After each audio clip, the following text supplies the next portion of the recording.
네. 할렐루야. 네, 오늘도 주님의 사랑과 은혜가 우리 사랑하는 성도 여러분과 저에게 흘러넘치기를 예수님의 이름으로 축복합니다. 네, 금요일은요, 하나님의 선물이라라는 말씀의 제목으로 호흡하고자 합니다. 이 말씀을 나눌 때 성령 하나님의 운행하심이 더욱더 흘러넘치기를 다시 한번 예수님의 이름으로 축복합니다. 네, 서로 인사 한번 할까요? 하나님 선물 받으세요. 그렇게 한번 인사하겠습니다. 하나님 선물 받으세요. 네, 하나님의 선물 받으세요. 너무나 감사합니다. 성도 여러분들은요, 선물하면 혹시 무엇이 생각나시나요? 선물을 주는 사람과 받는 사람, 저는 그렇게 생각이 나더라고요. 이 선물을 주면 이 사람이 좋아해 줄까? 그런 마음도 가져본 적이 있습니다. 또한 준비하는 사람 마음도 생각나고 받느니 그 사람의 입장에서는 어떤 마음으로 받을까? 그런 생각도 해본 적이 있습니다. 그렇다면 성도 여러분들, 하나님이 주신 선물들을 혹시 고민해 보신 적이 있으실까요? 하나님께 받은 것이 너무나 많아서 헤아리기 어려우시죠? 네, 짧은 인생이지만 저도 헤아리기 어려운 것 같습니다. 참고로 저는요, 제 휴대폰에 하나님의 선물이라고 저장을 해놓은 사람이 있습니다. 그 사람이 누구일까요? 세상 사람들은 원수네, 남이네라고 저장을 해놓는 그 사람입니다. 제 아내요. 저는 제 아내에게 전화가 오면 휴대폰에 하나님의 선물이라고 그렇게 뜹니다. 제가 이것을 보면 어떤 생각을 할까요? 아내를 더 깊이 생각을 하는 걸까요? 아니면 다른 누군가를 생각하는 걸까요? 제가 이렇게 믿음의 선물, 하나님의 선물이라고 한 것은 잠시 잠깐 하나님께서 이 아내를 허락했기 때문에 제가 잊지 않고 사랑해야 하는 사람, 하나님이 허락한 사람, 그것을 기억하려고 새겨놓은 겁니다.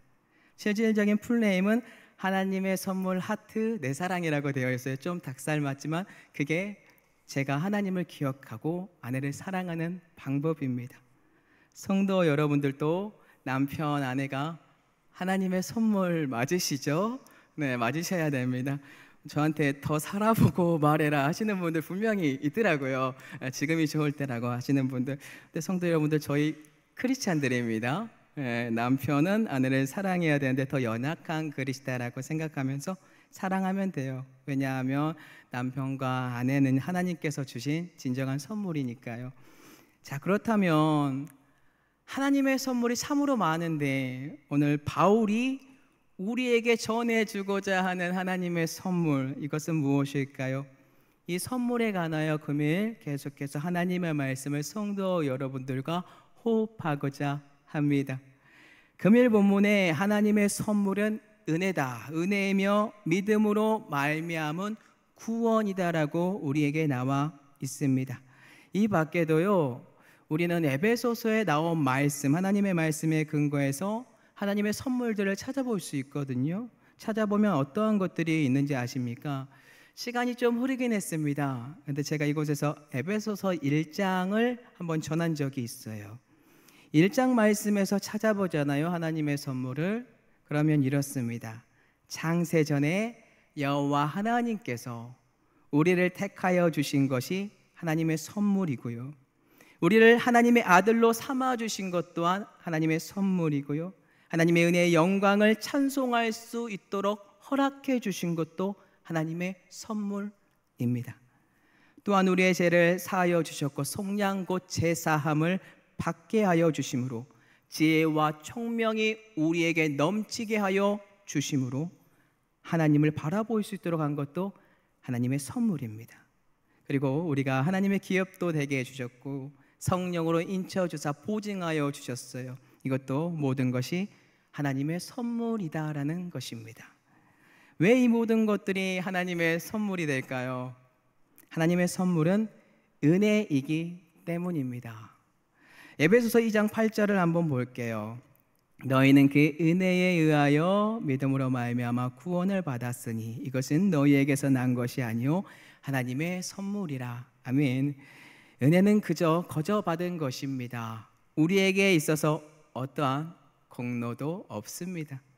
우리에게서 난 것이 아니기 때문에 오로지 하나님의 은혜이고요, 하나님의 선물이다라는 뜻입니다. 오늘 이 은혜의 선물, 하나님의 선물이요, 우리의 신비에 박히는 전신갑주가 되기를 예수님의 이름으로 축복해 봅니다. 자, 그럼 오늘 본문에서 말하고 있는 하나님의 은혜 무엇이며 하나님의 선물 무엇일까요? 궁금하시죠? 금일은 부족한 종이 하나님의 선물을 우리 사랑하는 성도 여러분들에게 드리고자 합니다. 어떤 선물들이 준비되어 있는지 함께 말씀을 통해 계속해서 살펴보도록 하겠습니다. 우리 사랑하는 성도 여러분들은 교회를 일단 무엇이다라고 생각하고 계신가요? 객관적인 주제로 보면 유형교회와 모형교회로 나누어서 우리는 교회를 설명할 수 있습니다. 자, 먼저 유형교회는요, 눈에 보이는 교회예요. 즉 건물로서 교회가 전 세계에 산재해 있음을 말하고 있고요. 눈에 보이는 가시적인 교회, 신앙 고백을 하고요, 교회 조직이 있고요, 행정, 복음, 사역, 기타 및 건물 등 눈으로 식별할 수 있는 교회, 그게 유형교회입니다. 그와 반대로 무형교회는요, 눈에 보이지 않는 교회로 진정한 의미에서 구원에 동참할 수 있는 자격을 갖춘 사람들이 이러한 무형교회입니다. 자, 그럼 현재 에베소서에서 말하고 있는 교회, 어떠한 교회인가요? 성도 여러분들이 직접 고민을 해보셨으면 좋겠습니다. 다 답을 알고 있어요. 예수 그리스도께서 죽으셨습니다. 하나님의 능력이 주 예수 그리스도 안에서 성령 하나님의 도우심으로 어떠한 일이 벌어졌냐면 죽은 자들 가운데서 살리심으로 예수 그리스도를 하늘의 우편에 앉으셨는데, 이는 하나님과 동등된 위치에 계신 분이라는 것을 우리에게 설명을 해주고 있습니다. 또한 이것으로 끝인가요? 그게 아니라 눈에 보이는 건물이 아니라 예수 그리스도 자체가 교회의 머리다라고 선포합니다. 또한 교회는 예수 그리스도의 몸이라고 우리에게 설명을 해주고 있습니다. 사랑하는 성도 여러분들, 이 말씀의 교회, 이 교회론을 통하여 온전히 성도 여러분들의 가슴에 하나님의 선물이 주어져야 됩니다. 이는 예수 그리스도라는 존귀한 분 그 자체가 교회이며 예수 그리스도가 교회라는 것을 우리가 인지하고 알고 믿고 있는 것 그 자체가 하나님의 선물이기 때문입니다. 곧 예수 그리스도는 교회의 머리고요, 교회는 예수 그리스도의 몸이라는 것, 이 알게 된 것, 이 지식적으로 인지한 것, 성령의 계시로 알게 된 이 모든 것이 하나님의 선물이다라는 거죠. 더 많은 하나님의 선물이 금일 본문에 계속해서 준비되어 있는데요, 어떠한 하나님의 선물이 준비되어 있을까요? 네, 한 가지 성도 여러분들에게 한번 질문을 드려볼게요. 혹시요, 상대방이 주는 선물, 그 선물의 마음의 크기가 언제 결정되는지 아십니까? 네, 더욱 쉽게 설명드리면요, 상대방이 주는 선물에 대한 마음의 크기가 정확하게 나의 마음에 언제 와 닿느냐, 이거를 질문 드리는 거예요. 그것은 바로 상대방이 어떻게 준비했는지 그 마음과 그 모든 것을 알 때입니다. 에베소서 1장 17절 보니까요, 바울이 이렇게 기도를 하더라고요. 기도하는 내용들이 나오는데, 지혜와 계시의 영이 임함으로 하나님을 알게 해달라고 바울이 기도해요. 왜 그럴까요? 하나님의 마음을 알아야 하나님이 주시는 선물의 크기를 우리가 배울 수 있기 때문입니다. 만약 내가 아는 친구가요, 평범한 선물을 여러분들한테 사줘요. 그러면 저에게 줬다라고 해요. 근데 친구를 생각하는 만큼만 그 선물의 크기를 제가 그냥 제 마음에 담는 거예요. 그냥 밥 한 번 살 때 성도 여러분들, 요 정도, 나도 나중에 밥 한 번 사면 되겠다, 그 정도겠죠. 근데 상황이 극적이라면요, 선물을 받는 크기의 마음이 달라진다라는 것입니다. 예를 들어 형편이 정말로 어려운 가정에 살고 있는 아들이 한 명 있다라고 제가 가정을 해보겠습니다. 네, 그 가정은요, 국가의 지원을 받아서 생활을 해야 해요. 먹을 것도 풍족하게 먹은 적이 없는 형편에 놓여 있는 가정입니다. 한 가지 소원이 있다면 돈 걱정하지 않고 마음껏 밥도 먹고 내가 원하는 것도 사는 것, 네, 이게 그들의 소원입니다. 그러한 형편에 놓여 있는 아이가 학교에 갔어요. 그리고 친구들을 만나요. 친구들을 보는데 다들 메이커 신발 그리고 좋은 옷을 입고 다닙니다. 이때 가정 형편이 좋지 못한 그 아들, 그 아이가 기도해요. 하나님, 저도 이런 것들 갖고 싶어요. 자, 그 기도하는 모습을 부모님이 보게 됩니다. 자, 하루 벌어서 하루 사는 형편인데요, 그 부모님이 다짐을 해요. 찢어지게 가난함에도 불구하고 그 아들의 모습을 봤기 때문에 주머니를 확인하고 매장 앞을, 메이커 매장을 지나면서 주머니를 계속 확인하면서 돈을 모읍니다. 자신의 형편을 자책하는 그런 아픔까지 누려요. 그럼에도 불구하고 아들이 기뻐할 것을 생각하면서 기쁨으로 그 부모님은 준비를 합니다. 그리고 때가 되어 그 아들에게 그 선물을 줍니다. 성도 여러분들은 어떤 마음이 드시나요? 부모님들은 더 공감이 될 거라고 봐요. 왜냐하면 버릿고개를 살았던 분들도 있고 계속해서 그러한 마음으로 자녀들을 살펴주는 분들이 있으니까요. 그 선물을 받은 아이는 그 선물을 받은 게 아니에요. 그 부모님의 모든 형편을 알고 하나님의 사랑 속에 있는 부모님의 그 마음을 받은 겁니다. 자, 어떤 생각이 드나요? 네, 그냥 자연스럽게 눈물이 내 가슴 속에 묻어나온다는 거예요. 그런데 죄악이라는 죽음의 사망이 아들을 덮고 있었다라고 봐봐요. 그러면 어떻습니까? 우리를 덮고 있는 그 어려운 형편에 있는, 사망에 있는 그 형편에 있는 우리를, 독생자를 죽여 주님의 피를 뿌려야만 우리가 받을 수 있는 그 하나님의 사랑, 하나님의 선물, 우리가 알아야 하지 않을까요? 그런데 우리는 어떠한가요? 하나님을 안다라고 말을 해요. 그런데 우리가 어떠한 존재인지, 자기 자신이 어떠한 존재인지 알고 싶어 하지 않을 때가 너무 많습니다. 그냥 잘 살고 싶은데요, 그럴 때가 너무나 많습니다. 혹 알지만 다시 죄를 범함으로 영적으로 둔감해지고 하나님과 멀어짐으로 하나님의 선물이 은혜임을 잊어버리는 경우가 너무나 많다라는 거예요. 우리가 실질적으로 하나님을 만나지 못했다면 우리 어떠한 존재인가요? 네, 어떠한 존재죠? 우리는 죄인 중에 죄인입니다. 그런데 우리 자신이 죄인인지도 모르고 세상 속에서 살아가는 분들이 있어요. 이러한 분들뿐만 아니라 교회를 살펴보면 속상하지만 교회 앞마당만 밟고 가면서 내가 죄인인 것을 알고 싶지 않은 분들도 분명히 있습니다. 우리는 우리가 어떠한 죄인인지 정확하게 알아야 합니다. 가정 형편이 좋지 못한 그 아들이 자신의 가정 형편을 정확하게 알고 있었던 것처럼 우리는 하나님 앞에서 어떠한 죄인인지 정확하게 알아야 합니다. 그래야만 하나님이 주시는 선물의 크기가 얼마나 크고 대단한지, 은혜의 선물인지 감사의 선물인지 더욱더 깊이 고백할 수 있으니까요. 사랑하는 성도 여러분들, 여러분들은 하나님을 믿기 전에 도대체 어떠한 존재들이었나요? 네, 기분이 나쁠 수도 있는데 바울은 에베소 교인들에게 이렇게 선포하더라고요. 금일 본문 에베소서 2장 2절에서 3절인데요, 제가 읽어보겠습니다. 그때에 너희는 그 가운데서 행하여 이 세상 풍조를 따르고 공중의 권세 잡은 자를 따랐으니 곧 지금 불순종의 아들들 가운데서 역사하는 영이라.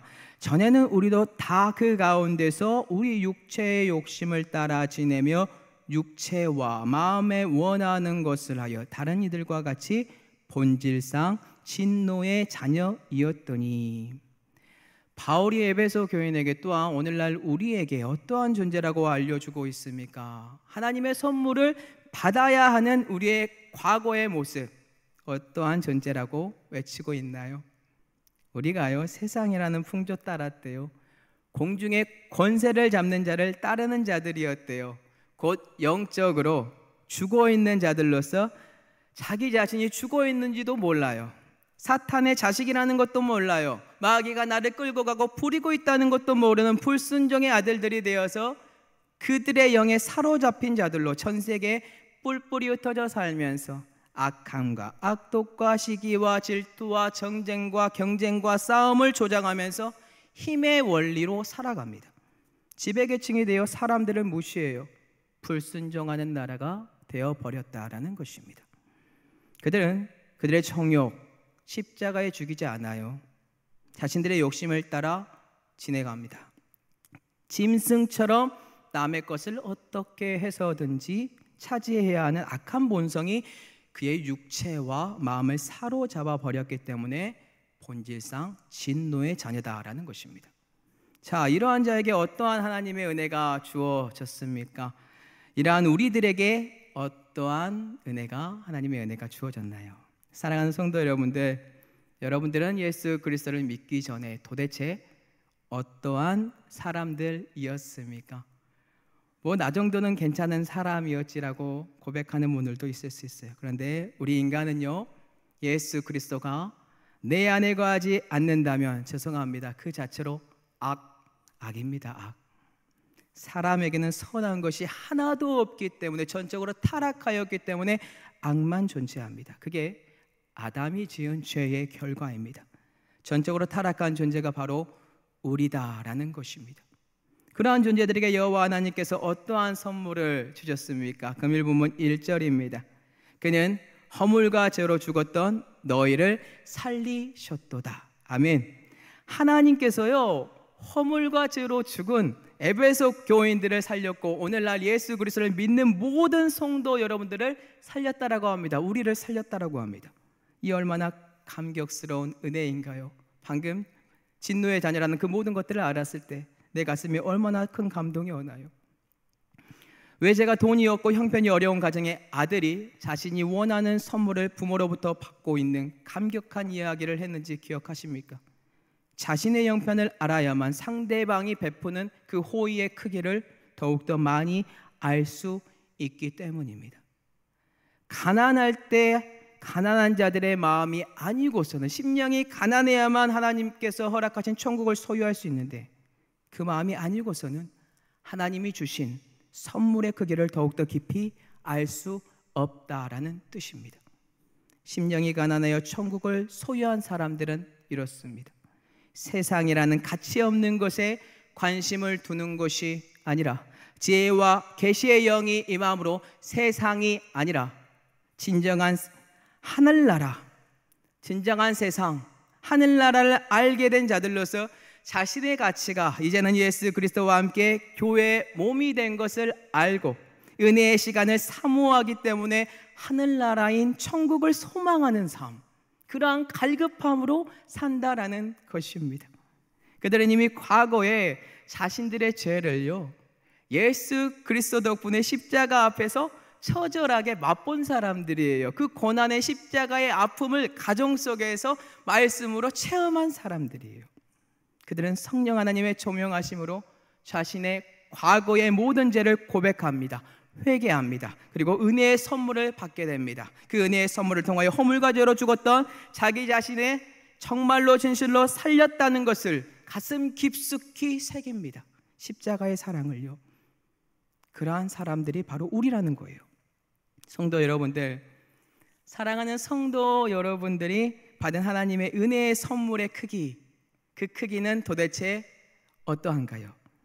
허물과 죄로 죽었던 성도 여러분들을 살리셨다는 하나님의 은혜의 선물의 말씀이 각자 본인들에게 헤아릴 수 없는 은혜의 크기로 다가오십니까?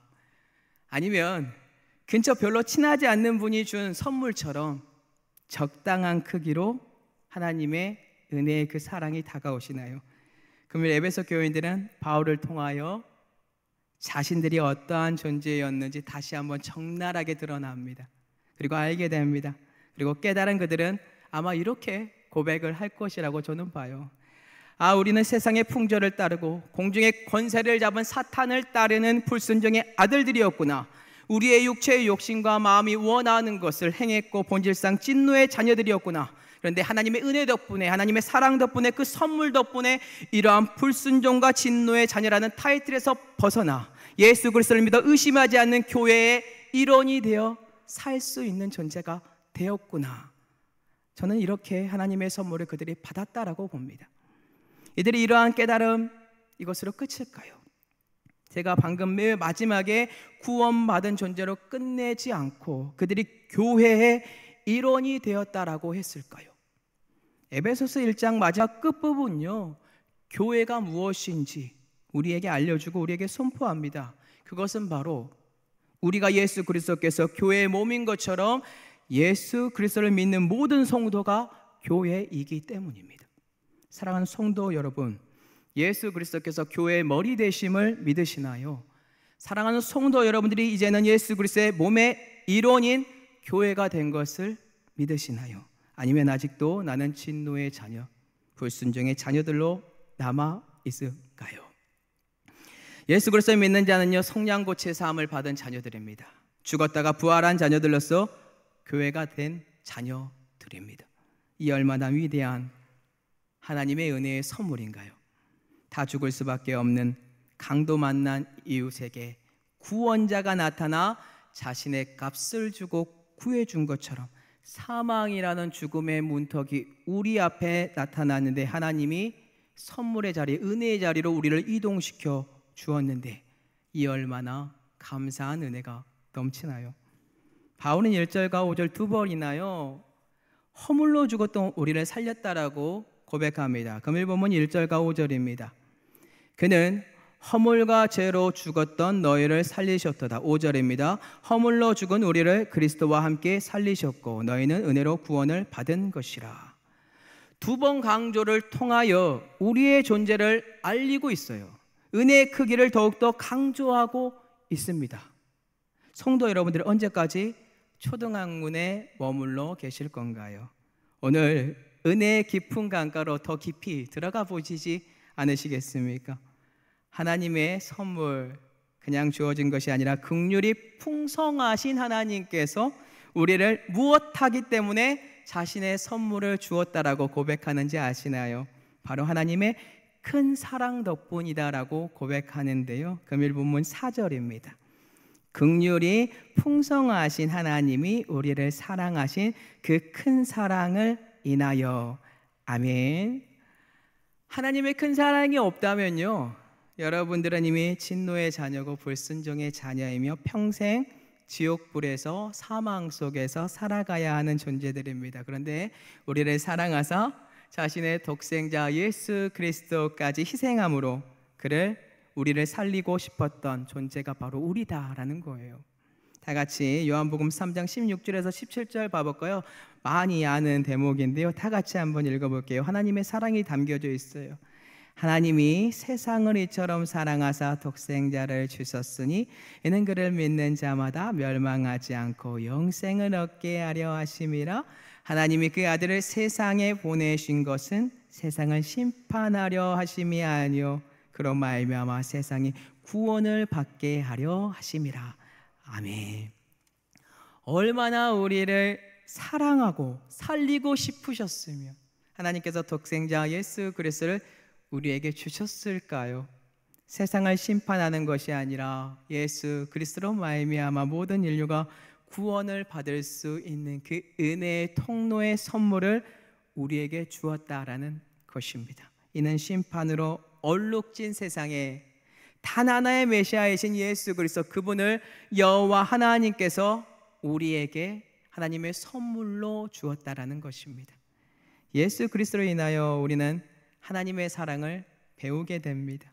그 사랑은 십자가의 숭고한 사랑이며 그 사랑은 은혜의 사랑이며 그 사랑은 하나님의 선물 그 자체인 것을 하나님 덕분에 우리가 성령 하나님의 도우심으로 알게 되었습니다. 이제 그 하나님께서 우리에게 어떠한 선물까지 주셨는지 아시나요?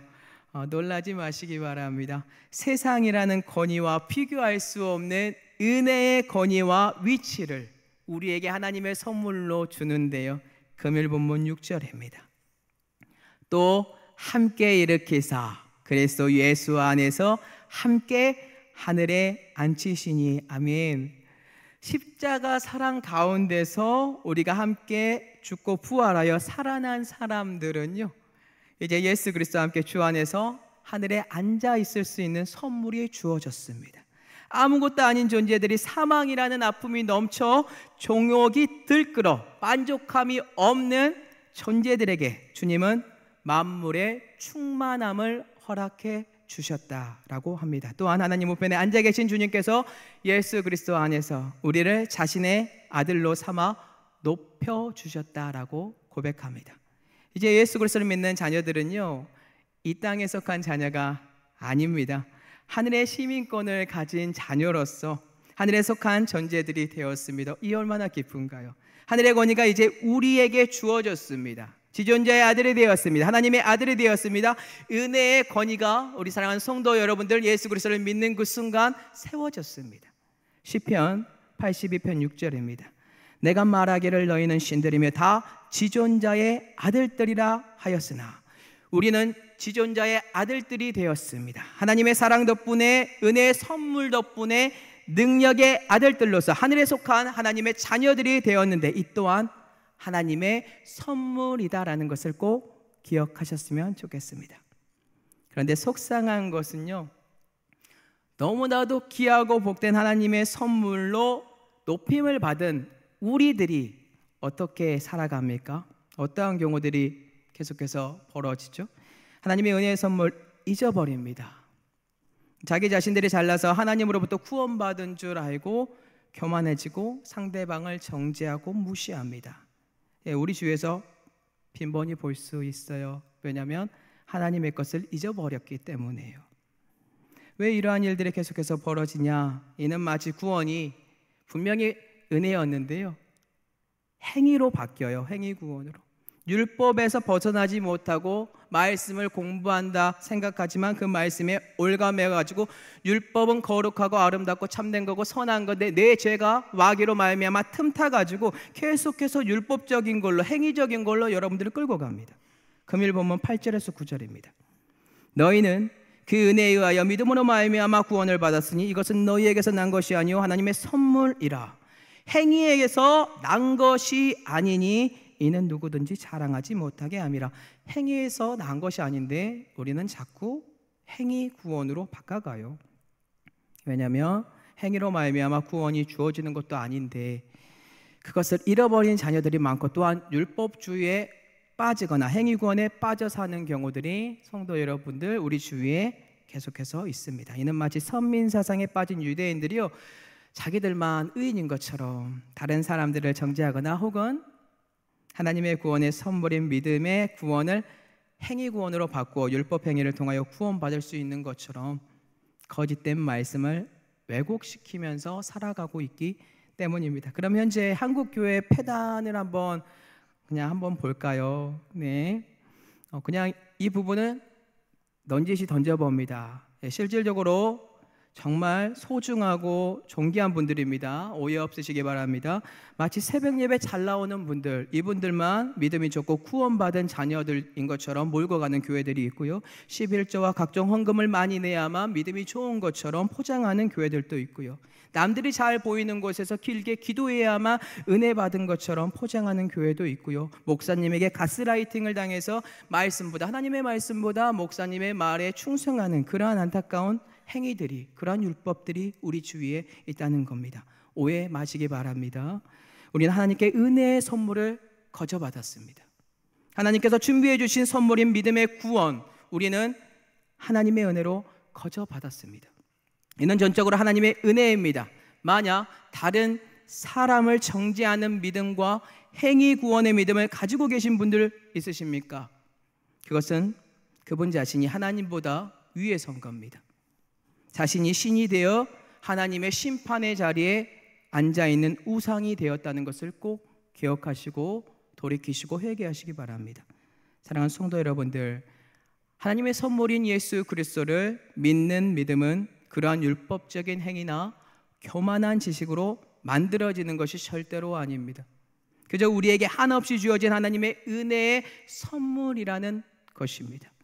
이 은혜의 선물을 사모하시고 믿음으로 주어진 구원에 감격하는 은혜가 우리 사랑하는 성도 여러분들에게 흘러넘치기를 예수님의 이름으로 축복합니다. 자, 그러면 이 아름다운 하나님의 선물을 우리에게 허락하신, 이 은혜의 선물 허락한 이유가 뭘까요? 이것도 고민을 해봐야 돼요. 이유가 없다면 하나님께서 하나님의 선물을 우리에게 줄 필요가 없어요. 여러 가지가 있겠지만요, 오늘 본문에서 한번 그 답을 찾아볼게요. 먼저 7절입니다. 이는 그리스도 예수 안에서 우리에게 자비하심으로써 그 은혜의 지극히 풍성함을 오는 여러 세대에 나타내려 하심이라. 아멘. 하나님의 선물인 믿음의 구원을 받는 자녀들은요, 예수 그리스도께서 원하는 말씀의 방향을 향하여 전진하는 자녀들입니다. 또한 하나님께서 원하는 은혜의 풍성함을요, 주위에 있는 많은 여러 세대들에게 알려야 돼요. 이는 마치 죽음의 허덕이는 불순종의 자녀들과 진노의 자녀들에게 자신의 생명의 심장인 예수 그리스도를 그들에게 보여주면서 죄와 사망의 사슬에서 벗어나 함께 우리 예수 그리스도 안에서 교회가 되자 복음을 전하는 명령과도 같습니다. 누가 이 은혜를 전할 수 있을까요? 하나님의 선물인 믿음의 구원의 크기를 아는 자만이 이 삶을 선택해서 살 수 있습니다. 하나님의 은혜의 풍성함을 안다면 우리 어떻게 해야 된다고요? 바로 이 넘치는 하나님의 은혜를 우리 주위에 있는 여러 세대들에게 온전히 전해야 할 줄로 믿습니다. 이는 율법의 행위 구원이 아니고요, 하나님의 은혜로 주어진 믿음의 구원을 알기 때문에 움직이는 겁니다. 꼭 기억하셨으면 좋겠습니다. 두 번째로, 하나님께서 하나님의 선물, 이 은혜의 선물을 허락하신 이유, 이게 뭘까요? 금일 본문 10절 한번 읽어보도록 하겠습니다. 우리는 그가 만드신 바라 그리스도 예수 안에서 선한 일을 위하여 지으심을 받은 자니 이 일은 하나님이 전에 예비하사 우리로 그 가운데서 행하게 하려 하심이니라. 아멘. 하나님의 선물을 아는 자들과 하나님의 은혜로 믿음의 구원에 아는 자들, 주 예수 안에서요, 선한 일 하려고 몸부림칩니다. 네, 왜냐하면 선한 하나님께서 나와 함께하기 때문에요. 그런데 우리가 잘못돼서 우리의 모습이 우리한테 선이 있다라고 착각에 빠지시면 안 돼요. 마가복음 10장 18절 보니까요, 예수께서 이르시되 네가 어찌하여 나를 선하다 일컫느냐 하나님 한 분 외에는 선한 이가 없느니라. 선한 하나님께서 단 한 분인데 우리의 모습으로 바꾸시면 안 돼요. 선한 분께서 우리를 만드셨어요. 그 이유가 뭐라고요? 하나님의 은혜의 선물, 믿음의 구원을 우리에게 허락하여 주심으로 우리가 주 안에서 무엇을 해야 된다고요? 선을 행하게 하기 위해서요. 우리 안에 하나님의 형상이 있다면, 결국 예수 그리스도의 형상이 있다면 하나님 덕분에 그의 성품이 나타나야 한다라는 뜻입니다. 이 선을 행하기 위해 결국 우리는 하나님을 알아야 돼요. 성령 하나님의 도우심으로. 하나님을 안다는 거, 성령 하나님의 도우심을 구해야 한다라는 거예요. 바울이 지혜와 계시의 영을 에베소서 1장에서 구했던 것처럼요. 결국 성령 하나님의 도우심은 예수 그리스도 안에 우리에게 허락되어진 선물이며 이는 믿음의 구원이라는 것입니다. 이 믿음의 구원이 사랑하는 성도 여러분들에게 자리 잡게 되는 것은요, 결국 하나님의 은혜의 풍성함을 따라 하나님의 사랑인 예수 그리스도가 교회의 머리가 되는 것을 전하는 거고요. 우리는 예수 그리스도의 몸으로 영생을 받은 것을 주위 사람들한테 알리는 것이며 하나님의 선함을 행하는 존재들이 되는 것을 꼭 기억하셨으면 좋겠습니다. 결국 하나님의 선물을 받은 사람은요, 교회가 교회다워지게 하는 원동력이 있는 사람이며 하나님의 선함이 우리 주위에 드러날 수밖에 없다는 것을 꼭 기억하시기 바랍니다. 말씀 정리하겠습니다. 하나님의 선물인 구원, 값없이 주어진 하나님의 은혜의 선물입니다. 과거 진노의 자녀였고 불순종의 자녀였던 우리, 이제는 믿음의 자녀로 예수 그리스도의 권위를 받은 자녀로, 구원을 받은 자녀로 하나님께서 삼아 주셨습니다. 우리는 이 아름다운 하나님의 선물인 은혜로 주어진 믿음, 이 믿음의 구원을 겸손한 자세로 하나님의 사랑의 크기를 안다면 그 모습으로 살아야 할 줄로 믿습니다. 왜냐하면 사람은요, 조금만 자기가 잘났다라고 생각이 들어오는 순간 사탄이 틈을 타고 교만하게 만들기 때문입니다. 모든 것이 다 하나님이 하셨습니다. 겸손한 마음으로 사랑하는 성도 여러분들, 그렇게 살았으면 좋겠습니다. 하나님의 선물 가운데 선이 무엇인지 고민하시고 하나님의 사랑을 깊이 묵상하시기 바랍니다. 왜냐하면 하나님의 말씀 가운데 우리가 행할 수 있는 원동력이 성령 하나님 안에서 여러분들한테 계속 호흡이 될 거니까요. 사랑하는 성도 여러분들, 오늘 하나님의 선물에 관하여 제가 참 많은 것들을 던졌습니다. 선포했습니다. 하나님께서 주신 선물들이 너무나 많아서 한 가지 가져가기가 어렵다면 이거 하나만 꼭 기억했으면 좋겠습니다. 하나님은 우리를 값없이 사랑해 주셨는데 그 주인공 예수 그리스도를 주셨습니다. 이거 하나만이라도 꼭 가지고 가셨으면 좋겠습니다. 오늘 이 주님을 마음 깊숙이 새기며 살아가는 은혜의 주일 오후가 되시기를 예수님 이름으로 축복합니다.